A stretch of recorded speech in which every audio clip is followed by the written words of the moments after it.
That's very casual. It is like to be in a sofa, right? People won't really argue that we are like in a band. Hello, everyone. Welcome back to the new episode of Grounded in Groundshot podcast series.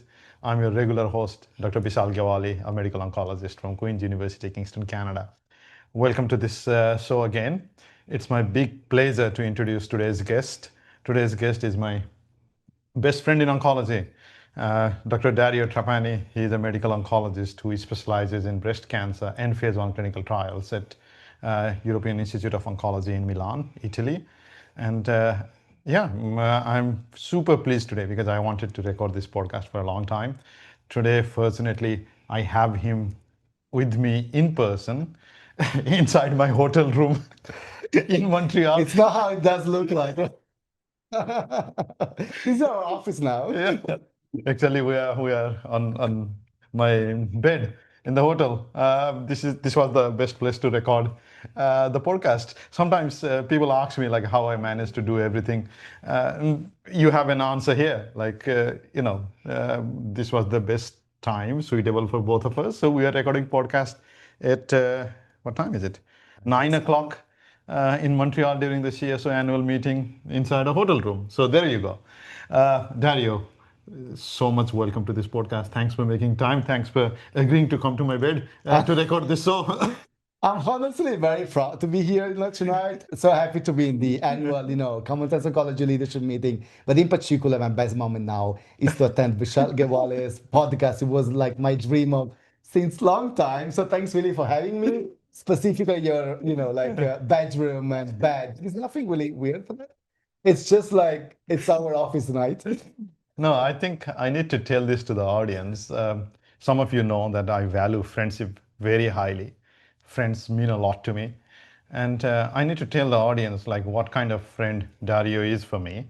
Uh, you know, I'm not exaggerating when I say that I get a lot of invitations to speak at conferences, so much that I think I say no to almost half of the invitations I get because I have a young family and I can't be away from family for a long time. Unlike him, the most eligible bachelor in oncology. But there are some exceptions that I make. And one of those exceptions is if I get any invitation from Japan, I never say no. In fact, because I have spent 5 years of my life in Japan, I love Japan a lot and I'm always looking for opportunities to go to Japan. So once I wanted to go to JASMO annual meeting 2 years ago because it was happening in my, let's say, hometown of Nagoya in Japan. And I was looking forward to going there. And yeah, funnily, I used to get invitations to go to JASMO meeting almost every year before that. But I had my son who was just born, so I could not honor their invitation for 2 consecutive years. But the third year when it was happening in Nagoya, I was looking forward to going there. But I waited, and I did not get an invitation. That was, I think that is the only time in my life where I wanted an invitation. And I asked my sensei in Japan, Sensei, I thought I was going to get an invitation. I was really looking forward to coming to Nagoya. And then he said, oh no, all the invitations are already sent out. So probably we can't invite you. But then he looked into it and he said, okay, there is one session that is the JASMO ESMO joint session. I don't know if ESMO has invited anyone already. And then he figured out that ESMO had invited Dario, but the invitation had not reached him yet. Exactly. The invitation had not reached him yet. I'm telling this as an example of how good a friend he is. And my sensei said, okay, the invitation is like we have already decided that Dario is going to come. But if by any chance Dario says no, then we are going to invite you. And then I called Dario. And then I said, Dario, you are going to get an invitation from JASMO to go to Nagoya. And Dario says, oh, really? I look forward to it. I was my first time in Japan, right? I was supposed to be. Yeah. And then I said, no, Dario, you are going to get an invitation, but you are going to say no. And Dario is like, why would I say no? So at that same time, another overlapping meeting came, just like, so I needed to decline, and like a second after the invitation came in, I declined. But they also propose an amazing alternative option. I say, he's definitely the qualified one. Uh, You should, I strongly recommend him. And then we did it. yeah. We were very convincing. This is a team, right? So, It's a so, teamwork. so that's the level of friendship I have with That's Dario. great, That really. that I I'm so can I happy to can support. call him anytime and say you are going to get an invitation. You are going to say no because I need to go. I love that. I love Yeah. that, honestly. And yeah, thanks for asking me. This really means a lot. We trust each other, but that was really a proof that we can definitely rely each other as a community, as friends, as people who trust and respect Yeah. each other. And to me, it was the biggest honor because I know that was very important for you at that time. Yeah, So it was. that It was a was. very Yeah, important thing. and no, I really mean it when I say that I value people for what they are more than what they have accomplished, or or what, like, all of those are surrogate markers. What means to me is how is a person as a human, and Dario, like. I would love to hang out with him all the time. Like every time I get an excuse to go to Europe, I'm always looking forward to meeting Dario. We were in Rome Yeah, last month. just a couple of weeks ago. Yeah. Yeah. So We had okay. great, like, walk around the city overnight of Rome. Yes. And Rome is amazing, enchanting overnight. And this was definitely Do like, you want to elaborate on that? yeah, we can definitely expand a little bit if you want. This is like a joke we did in Rome, elaborating on things. So I think, yeah, let's get somewhat serious. Yeah, Dario, please. how, you are, I guess we can call you early career Yeah, yeah, totally. physician, Yeah, totally. because you have accomplished so much. I find Oh, it come very, on. very hard to call you early career. I guess age-wise, he's early career, but accomplishment-wise, he's quite senior. Um, Also in terms of our hairlines, but that's a different story. Yeah, Yeah. very serious, So Dario, tell the audience how you have been able to accomplish all of these things in such an early phase of your career, because that will be an inspiration to our audience. And just to let the audience know, Dario is involved with yeah, I want you to tell yourself several ESMO groups and committees. He is chairing the cancer medicine working group within ESMO, but also he's in the public policy committee, is in the ESMO MCBS, of course, where both of us overlap, We collaborate. and in several ASCO committees. He was also in the ASCO white cell granulocyte GCSF That's great, really. yeah, guidelines that we were together in. And you are representing at most of the major European meetings.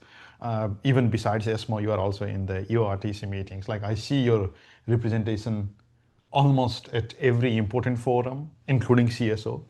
Um, in addition, you are quite active on social media, and you have this unique trait of um, finding good young people working in oncology across the world. You support global oncology. You are supporting trainees and other colleagues from LMICs, other places of the world. You um, you help these young colleagues across the world to become, in a sense, more popular, because you support them on social media, you retweet them, you post their articles, you encourage them, and you are also active on traditional media. You're giving interviews, including this important podcast. That's the most Yeah. important to me. So tell the audience, at such an early stage of your career, how are you able to manage all of this? What is the secret sauce?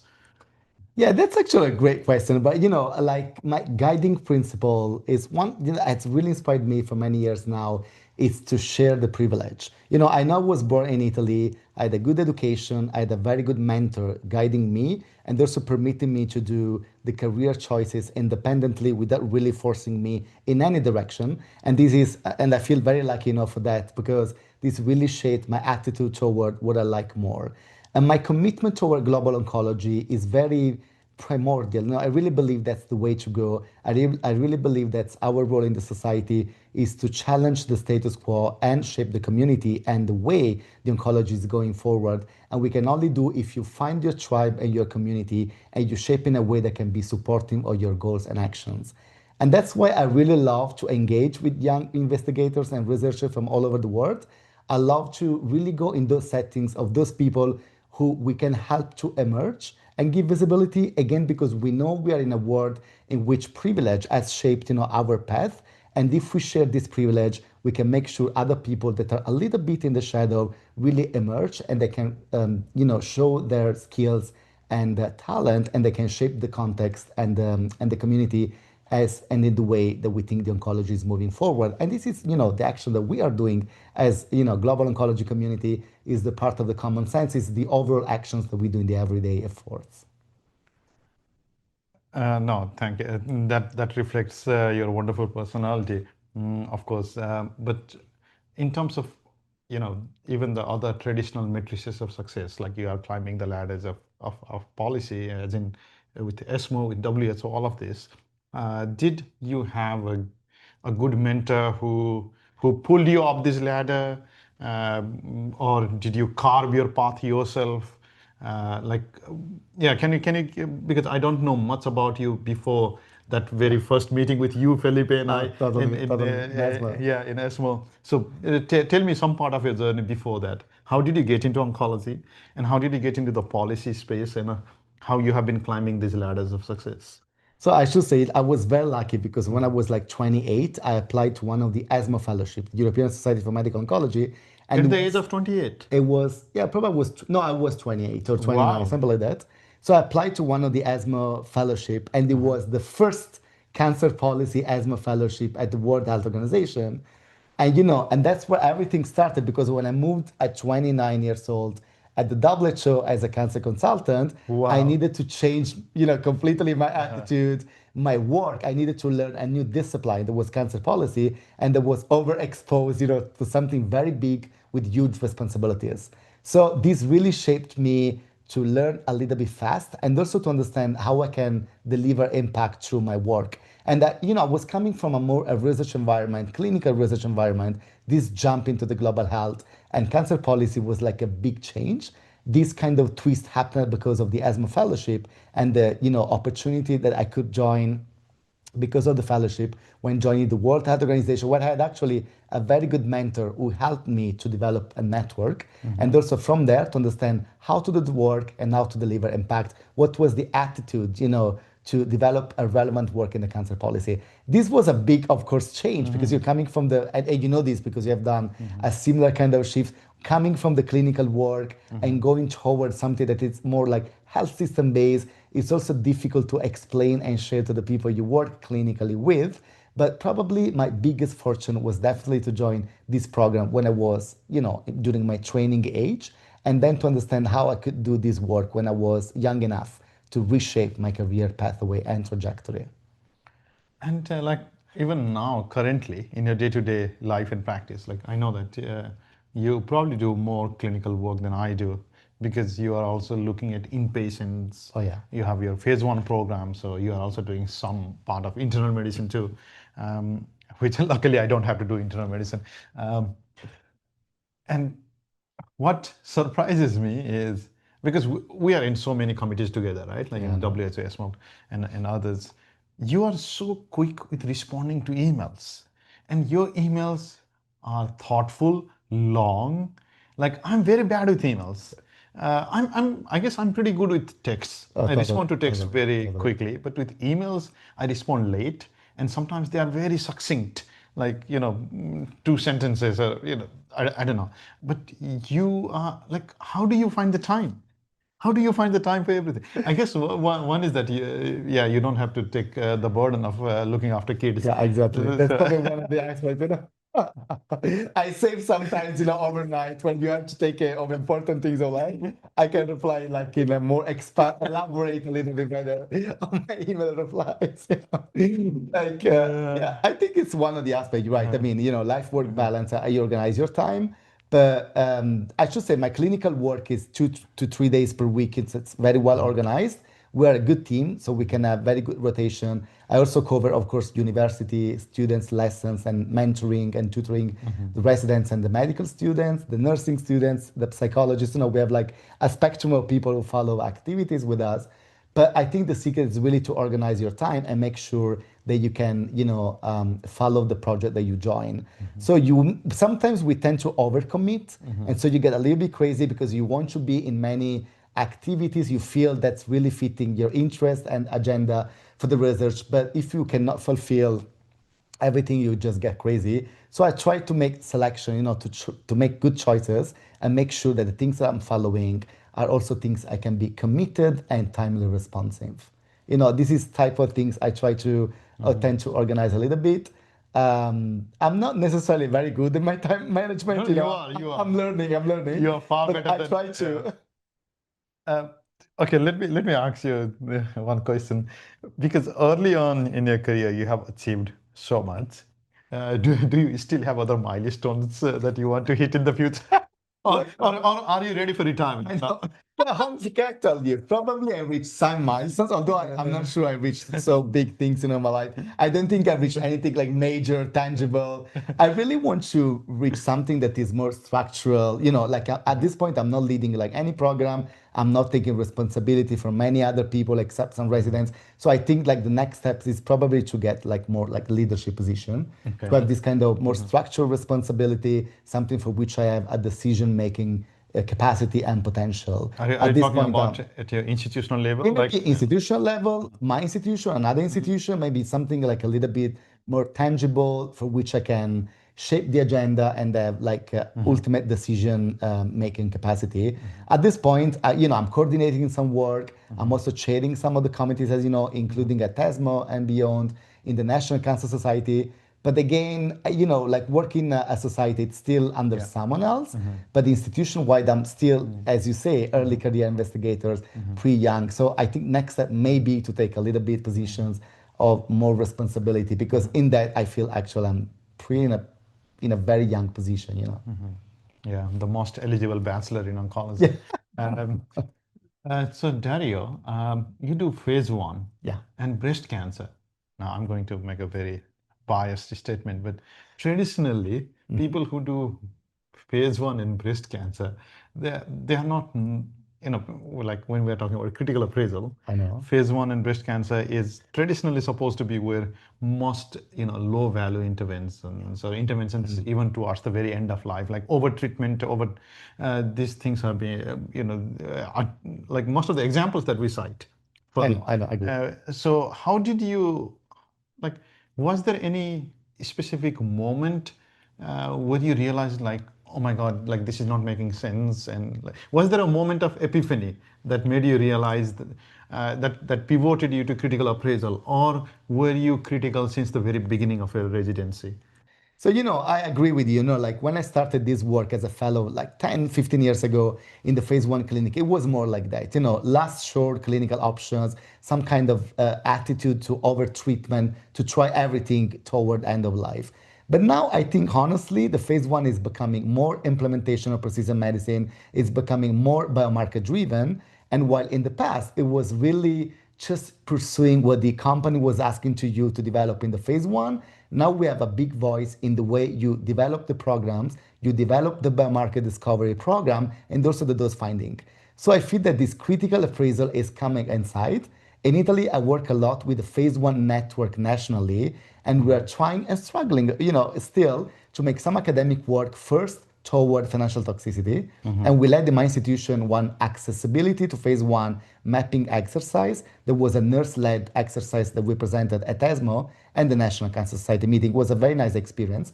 And the second one is toward methodology for dose finding, the optimal dose finding. So it's toward optimization and not anymore maximum tolerated dose, and also quality of life incorporation in the endpoints for those findings. So the landscape is changing, and I think having a critical appraisal there, it's really reshaping the way we do phase one clinical trials as well, and that's the exciting part to me. Yeah, no, that so much makes sense. And um, you are also involved in education, right? At your institution, but also outside, you give a lot of lectures and talks to the audience. Okay, let me ask first, like, what is the role that you enjoy the most? The clinician role, researcher Oh, role, that's great. policymaker, teacher? So that's a problem Yeah, because I like all of them. yeah. I love to be like a healthcare provider. I love to be oncologist with patients. I love to make education, Uh-huh. and I love to kind of participate to the policy making dialogue. So at this point, I'm very confused because I'm, Okay. Uh-huh. trifecta. I Uh-huh. really like to work and all this kind of. conversations. At a certain point, I know I have to make a choice. Uh-huh. But at this time, again, because I'm like early career, investigators, I like to feel I can split myself in these several activities. With your other colleagues who are also in the same space of phase one and breast cancer, do you sometimes face any setback or any pushback from them in terms of because you are putting forward your critical thoughts, but your colleagues may not agree with you, right? So that's also very common, especially when you discuss about innovation, especially people who are very translational or based on biomarker discovery, they may feel that your critical appraisal is just too traditional and not chasing the innovation as it is coming. But I think at the end, everybody agrees that what we have to bring to patients as benefit, it's something that is patient-centric that matters. So nobody's really believing that objective response rate alone may be an endpoint of clinical relevance. So if you elaborate a little bit this discussion at the end, we agree. But I agree with you that this kind of conversation, especially with this kind of more traditional translational guys, it may be a little bit challenging because they may feel science is something going in a different direction. But I also feel that because we are clinical trialists at the end, and we're also clinicians of the breast and the phase one, we have to make sure that we deliver something that for patients makes sense and not really something that makes sense like in a laboratory model or statistically. Yeah, absolutely, absolutely. And Dario, tell me, like, for you, in terms of all these, research activities and everything, of course, like publications and grants, these are, I call them surrogate markers, Yeah, totally. right? Like these are Totally. not the ultimate clinical endpoint. These are like surrogate of actual success. For you, like, how do you define success? Like, what would 5 years from now or 10 years from now Yeah. or even before your retirement, Yeah. what you should accomplish so that you can look back upon your life and say, okay, I lived a good life, I was successful, or you feel happy about.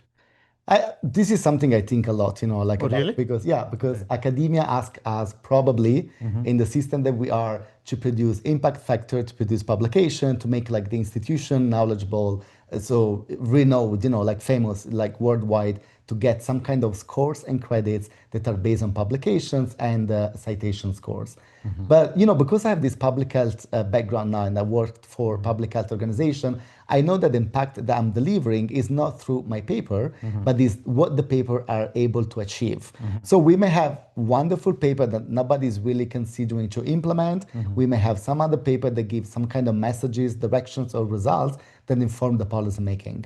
So if I have to track my success rate in terms of what I believe is relevant is probably in the impact I can have in the future to influence and to change the course and trajectory of the way the things are done in this way at this time. For instance, I work a lot with the National Drug Agency in Italy, the national regulators, and I know that participating in that kind of dialogue with a team of people that think alike, and also common sense people are part of this, or the National Cancer Society, if you can change the way decisions are made, if you can incorporate some value metrics, this is to me a success because it will reverberate on the system, the sustainability and access to high value drugs to patients. That's to me a way to measure the success. If I can change a process toward value and sustainability, to me, that's like a systemic change that celebrates myself.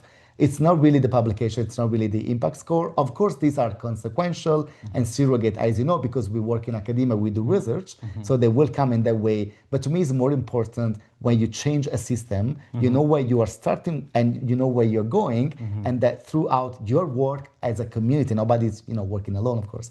As part of a community and a group, you influence and you change the course. I think that's the success we have to celebrate. Absolutely, absolutely. But you see your residents, right? These young people. You're also young, but even Younger, younger, yeah, younger. younger. these these very young people who are just entering into oncology residency, Exactly. who know nothing of the world. Exactly.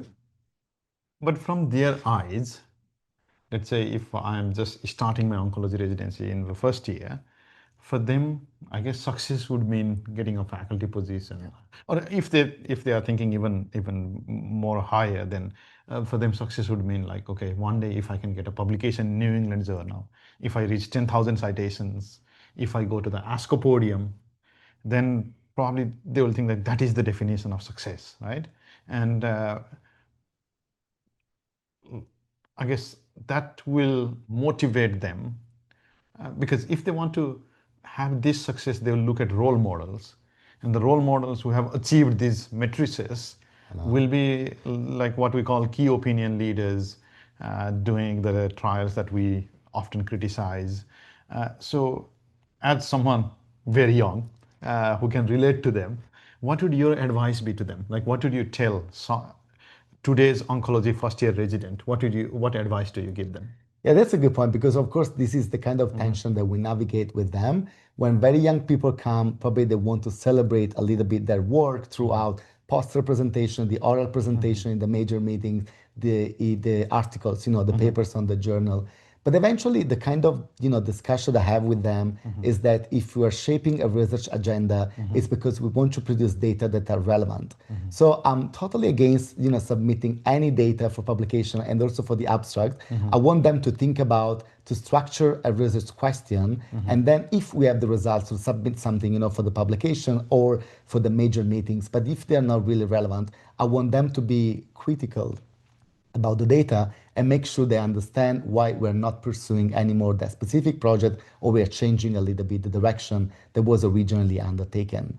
This is something that creates tension because some fellow really wants to pursue their own kind of research agenda. They feel a little bit disappointed if they're not submitting the poster or the publication. But I think that the new generation that's coming, and that's more than my generation, in which probably having a paper or an abstract was important, I think they're more mature in that. They really understand that if research results are not relevant or informative, it's just not worthwhile to pursue. They reshape the research question, they're able to proceed in another direction. And that's something I honestly value much more than just counting publication and counting the citations.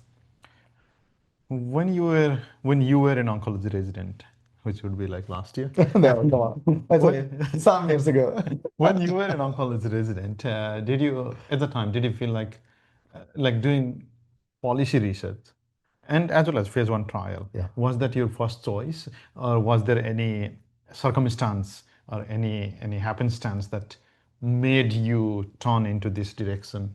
Or were you always motivated from the beginning that, okay, I'm going to do policy research or I'm going to do phase one trials? Was that your first choice? Well, I should say I started, of course, as a clinician because when I moved in the oncology, I was coming from a past experience that was internal medicine. So I was really wanting to take care of patients, the complex, internal medicine patients. That's still the job I love. I love to, have this kind of debates and discussion with colleagues in the internal medicine space. But then, my questions was moving a little bit from the single patients to the system and say, if the system is not working, if the access is not working, probably everything I'm doing here in this very favorable health system in Italy, in which everything is kind of, as universally provided in the public space, probably this is not happening and reproducible in other setting. So when I started to collaborate with people from other countries, I realized that probably the situation was so different, but nobody was really taking this seriously.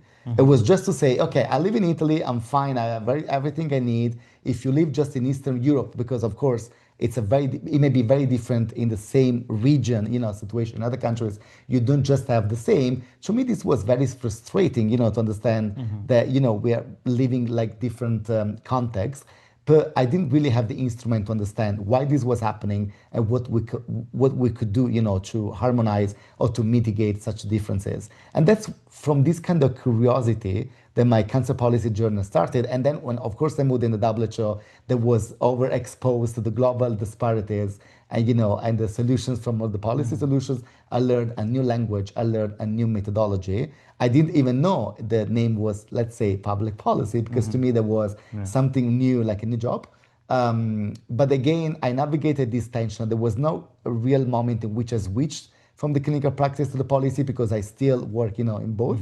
Of course, the research interest is more for cancer policy, but because I'm in the world in between, I still navigate such a tension. It was, when I was a fellow, I was navigating this kind of complexity of the choice, and I'm still navigating this nowadays, probably. The reason I'm highlighting like Dario is young is Not too young. Come on, you yeah see me, not no too no young. yeah the reason I'm highlighting that is because for the young people in oncology, the residents and fellows, like people like you, I think we are not very common, right? So I want people to appreciate that even though you are early on in your career, you also have this alternative career path, yeah, like outside of the mainstream career path that people usually look into, doing basic science research, clinical trials. But there is also an alternative career path with policy research, with health service research, with global oncology research. So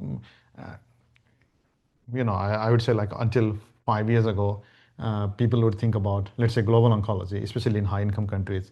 It would be like a fallback, second hobby type of, I agree. I agree. like after you have retired or you are near retirement and you have done other 20 years of other research, then you would take up global oncology, as a hobby. You could travel, blah blah blah. But no, like people like Dario are should be your role models and examples that it is a sincere research domain that you take up early on in your career, you work hard, and you make a difference. And he has made a difference through his work at WHO, through his work at the Cancer Medicines group at ESMO. You led that accessibility, availability of cancer medicines across how many countries was it? Across like several More than 100, yeah, countries in the world, and that has formed like a milestone for all other ESMO policy about how to improve availability and affordability and accessibility to these drugs. So, like I'm trying to stress this again and again for young people in oncology. You need to look up to people like Dario as a role model.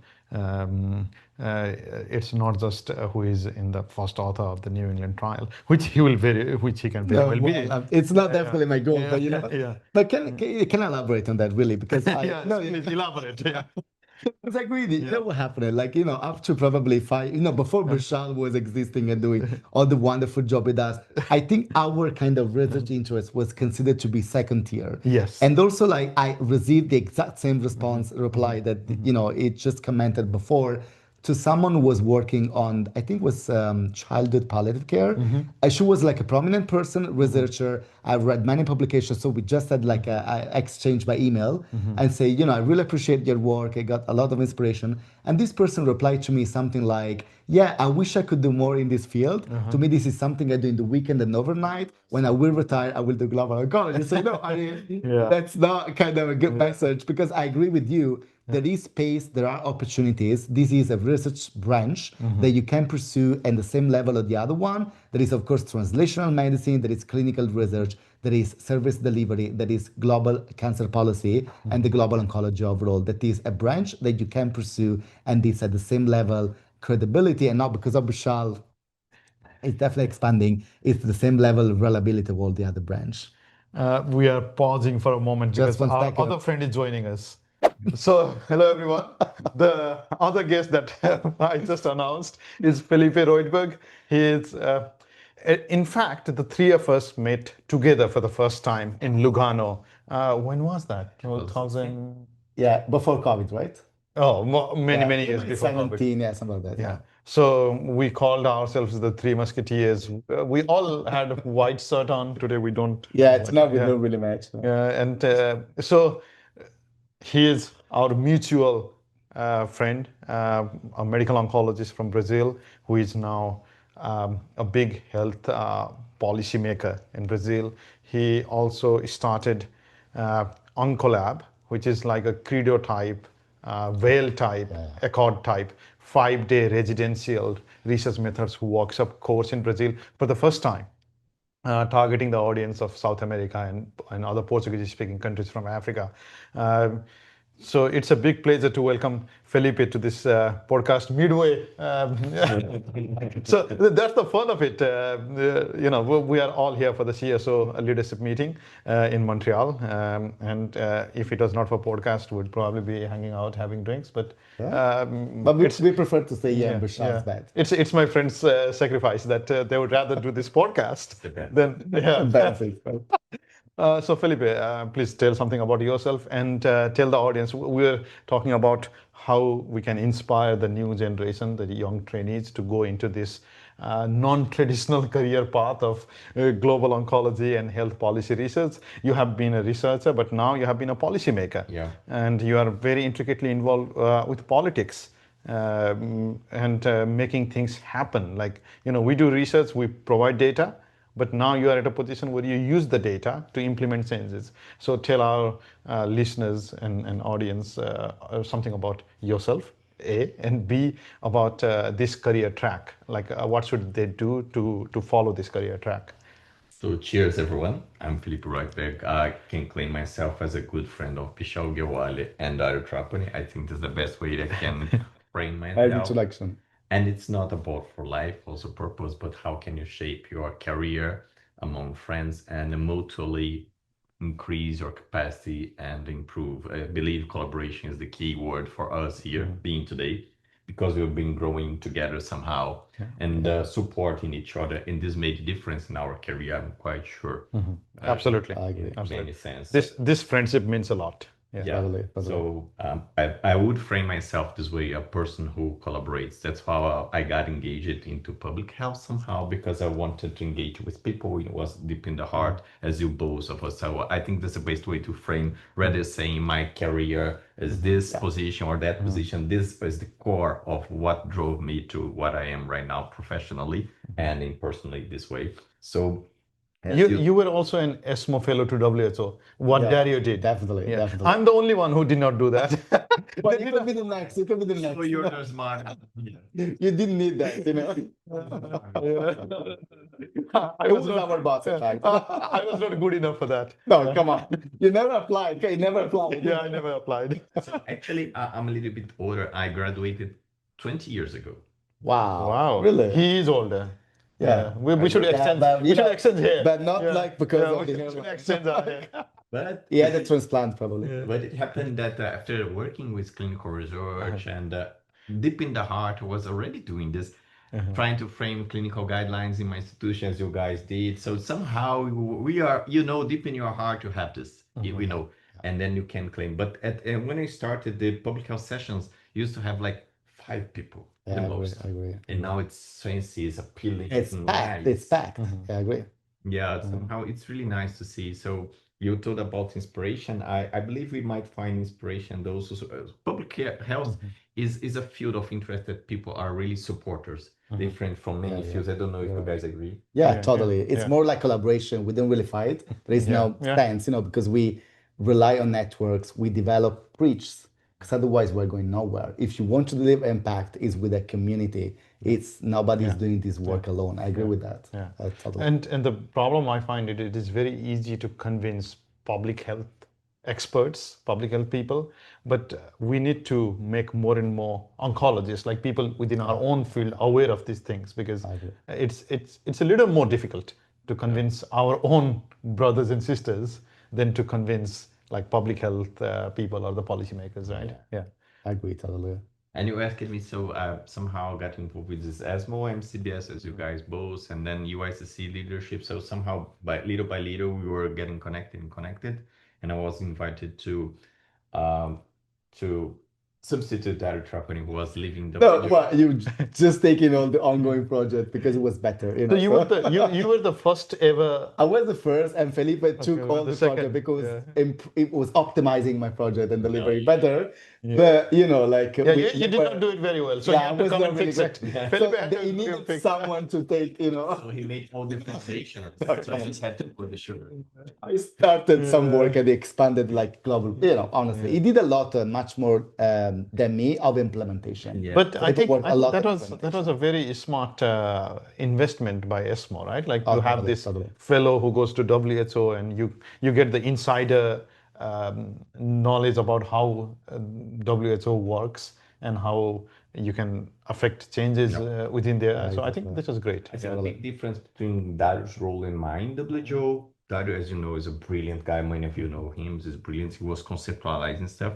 I was much more linked to implementation and going to countries. So I'm much more involved into Yeah, policy. delivering. I was more probably theoretical and academic, probably like personality. Yeah. But Felipe did all the work, to make sure that this kind of theories Oh yeah, became something I tangible. consider Felipe like the junior Richard Sullivan. Yeah, totally.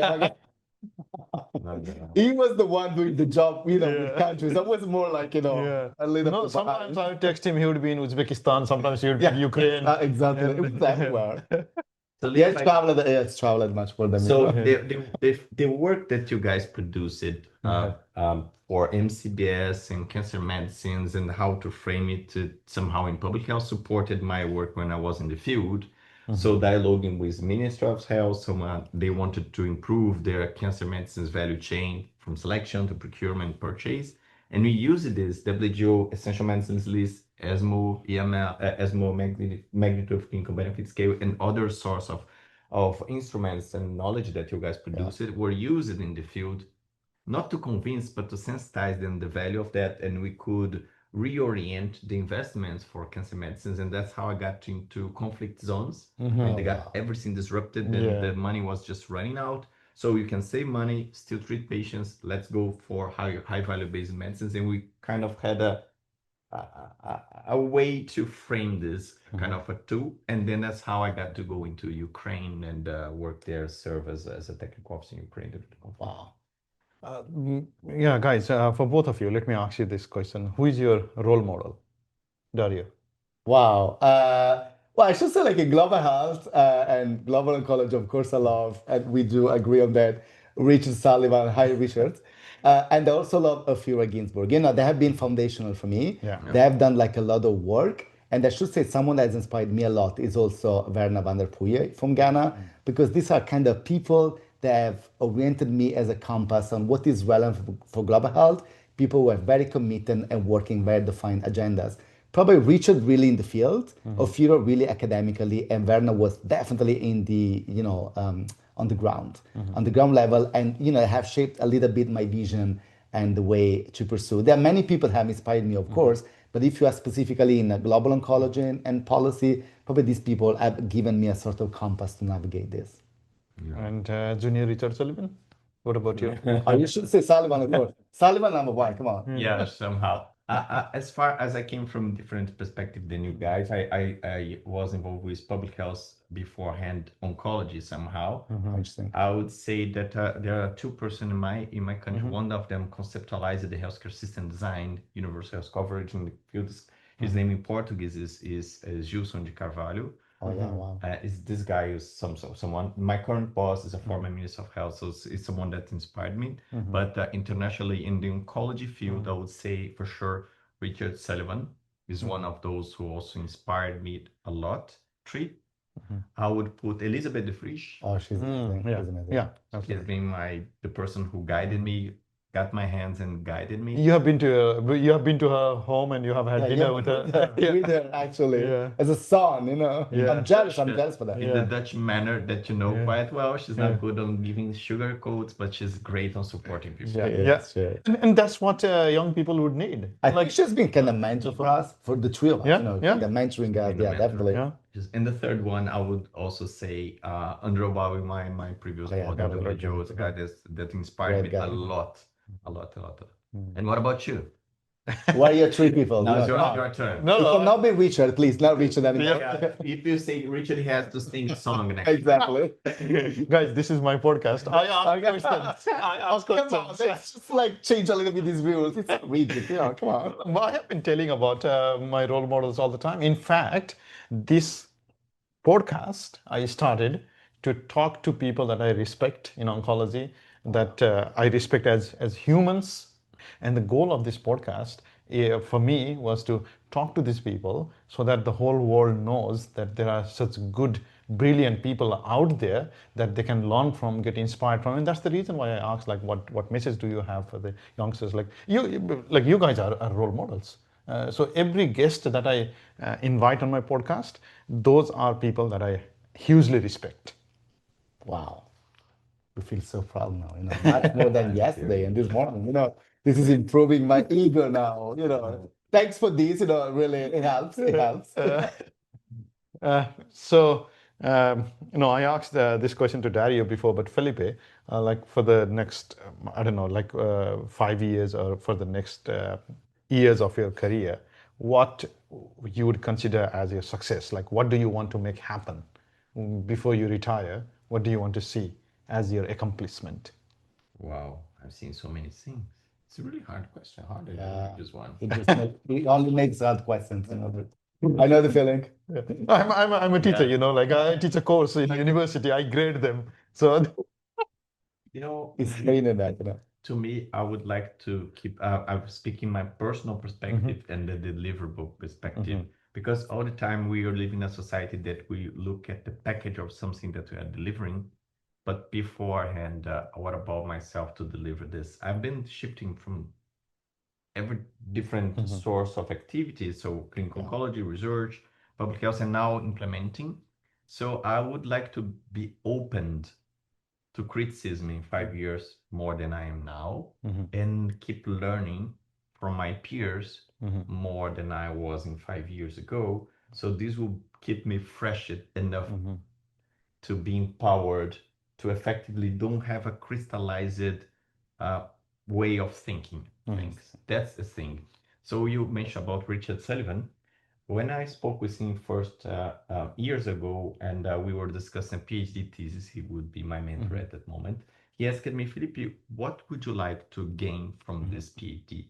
And I told him, Richard, I would like to have your way of thinking ambitiously, because I don't want a thesis. I want to learn from this guy and get what I could, the way he thinks and realize things. So my goal personally wouldn't be any other step in my career. I think I got what I wanted for life, speaking in terms of career.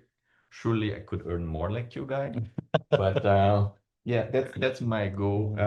But if I could dream of something, I think consolidate the things we are delivering now in Brazil. We are organizing a research network. If in 5 years it's consolidated, because somehow we want to deliver things, but what comes next? This thing that we delivered now, I would say that this is consolidating the deliverables in terms of creating a research network in Brazil. That's my answer to you. no, like one thing that you mentioned in your answer, it touched me very much. That is about uh, like from a mentor, you don't just learn a research project. You learn about the way, right? Like, and that has been my philosophy as well with my own mentees. I tell them all the time, like, yes, you are doing this 2, 3, whatever research projects or research papers with me, but the goal is not to learn about this research project. The goal is you need to learn how we think about research, how we execute it, and even like the soft skills. The bigger skills like how to do statistics or blah blah blah, you can learn from anywhere. Today's world of internet, virtual talks, and AI and everything, you can learn whatever you want. But what you learn from a person is how they manage time, for example, right? Like these are the things that you can't learn from computer. You have to be with the person, and how that person handles stress, how that person handles success, how that person handles failures, how that person treats other people, how does that person build the team. So, when you're explaining that you were not just looking for a thesis, but you were looking at all these soft skills, that is in fact my philosophy. You were asking me earlier about my own, like my philosophy. And for me, what gives me happiness is mentorship. I want to generate the next generation of as much as I can, 10, 20, 100 people aligned with the cancer groundshot philosophy, aligned with this philosophy of critical appraisal and critical thinking, so that one day we are all going to die. Like if we are fortunate, we'll die of old age. If we are not fortunate, we'll die We're of still something. quite young. Come on. Oh, yes. Felipe, Yeah. no, but I'm joking. Come on. Yeah. But like the I was explaining this earlier today as well. Like there are like 10, 20 new trials coming out every month. and some of these trials have so many problems. I don't have the bandwidth to write about all of these Yeah, of trials, course. right? But the goal is to create, I guess, a critical number of oncologists all over the A world. critical mass, Yeah, a like critical mass, so that the system will eventually change. Because today's trainees are the people who are going to, like, he was a fellow at ESMO, right? yeah, But exactly. now he is a policymaker in Brazil. So today's residents and fellows are going to be the leaders, the presidents of ASCO, ESMO, NCC, and they are going to write the guidelines. They are going to be in the plenaries. So these are the people who are going to change the future. So to change the future, for me, I'm always valuing mentorship, and I always want to teach the younger generation. I always want to nurture them so that all these people can Yeah. start asking these questions. You mentioned about plenary. You, I think, presented a plenary session. Perhaps Dario, I had the opportunity to present a World Lung Cancer plenary session. It's really tough. Is somehow a way that you reach what someone told that would be success. But to me, it still gets me a little bit anxious. Not when I'm gonna give a speech publicly, like in private, like a plenary, but much more when I dialogue with graduates and undergraduate students. I think the sense of responsibility of guiding people and mentoring people is much higher from my perspective than giving a speech to random people that perhaps are not just there just to map what's happening, but not necessarily to get a content from you. So as you said, mentorship to me is something extremely serious, necessary. Yeah, and, that was worthwhile. that's why I was very proud of you for organizing the OnCollab meeting. Like, you initiated that to teach trainees in South America, and the other Portuguese speaking part of the world.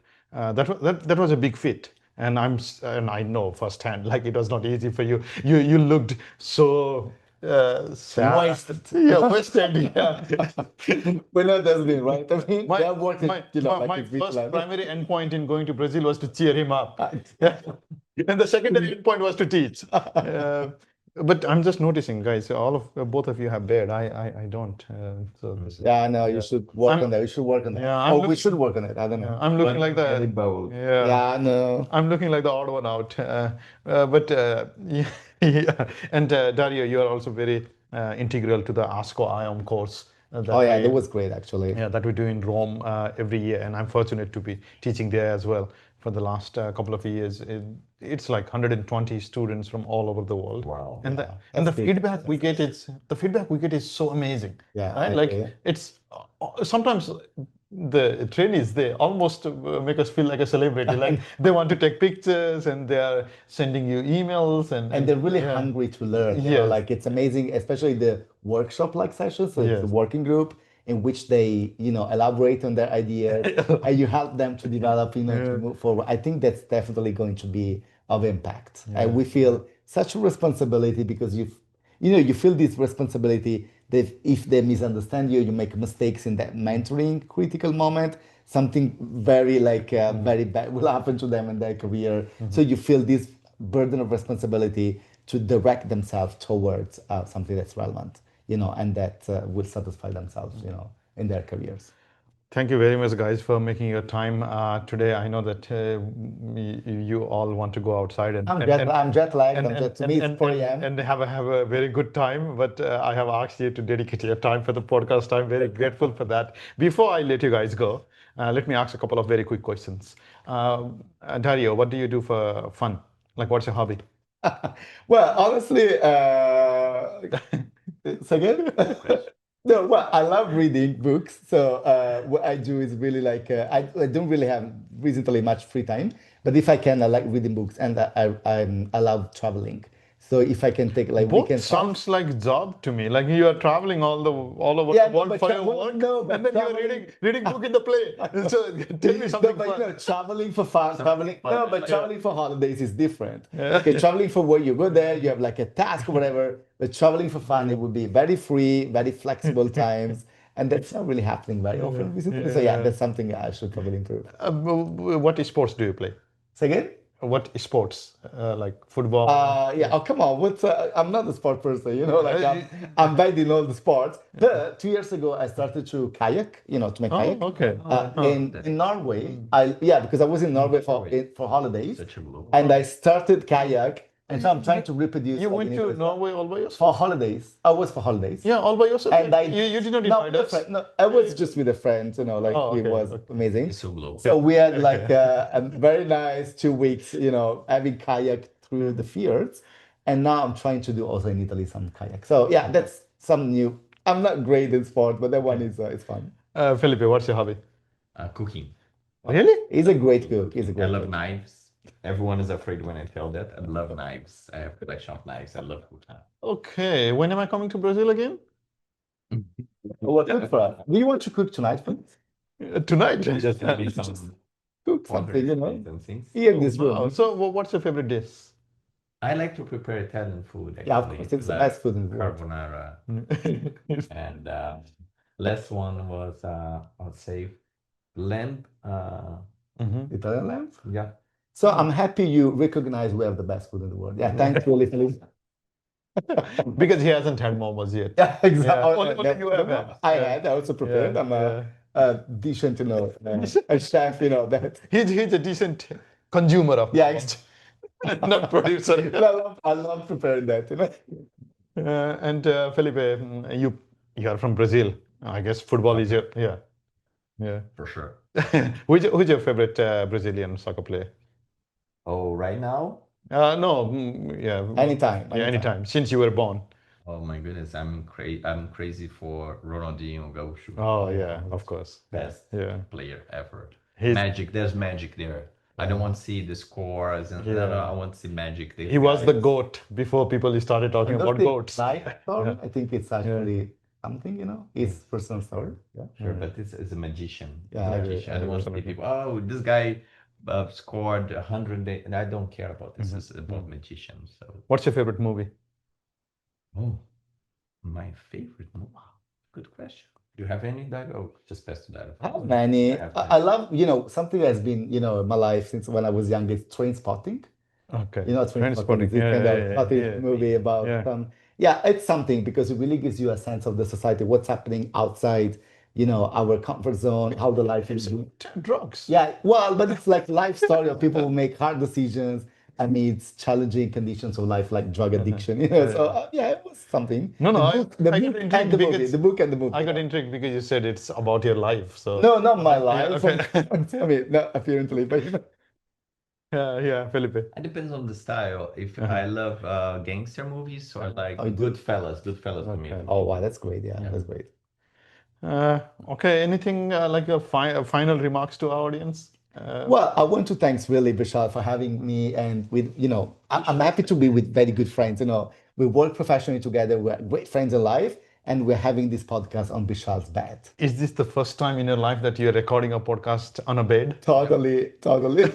I've seen sofa, but not a bed. Yeah, never bad. Yeah, Felipe, any final remarks? So thanks for inviting me indirectly because you just called me and said, Felipe, come here to my room. I was planning. Come on, don't be jealous. I thought you would invite me for. Oh yeah, he's jealous because you got invited before. Yeah, I thought you would invite me for a cocktail or something, but I just arrived. You're gonna join. We don't drink. We're physicians. We don't drink. You're gonna join. I have water. Podcast. And I thought it's amazing, but where?